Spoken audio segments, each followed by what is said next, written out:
So my loss, really hard to put into words.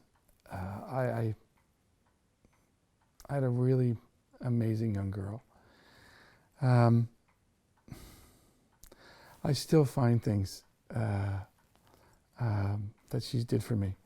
I remember my last Father's Day gift she gave me was all these things she was going to do for me, and yeah, it's really hard to put into words how much I miss her.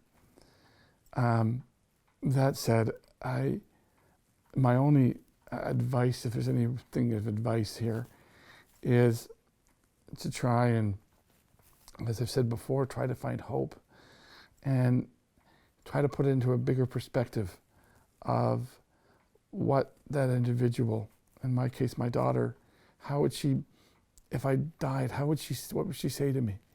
Would she say, "Dad, I'm proud," or "Dad, why did you waste your life?" And that's the hard part.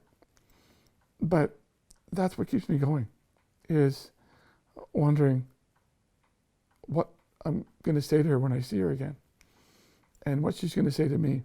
And I want her to be proud of me. And I want my boys to see that you have to try to find some ways to move on. And it's not easy, and it's not fun, and it's painful.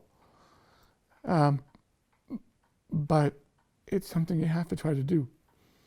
And always try to find some ways to put, sometimes when you do some joy into life, and I find giving and doing other things. So I've been the super volunteer now, because it makes me realize there is a purpose still. And in doing so, by honoring my daughter, then I've done even more of a purpose. So the advice, I guess, is to try to find a purpose. And it may not be easy to find a purpose, but there is a purpose in all the tragedy. There is some sort of a small bit of light that you have to try to find and look for, and try to move on from that. And that's where I've tried to get to.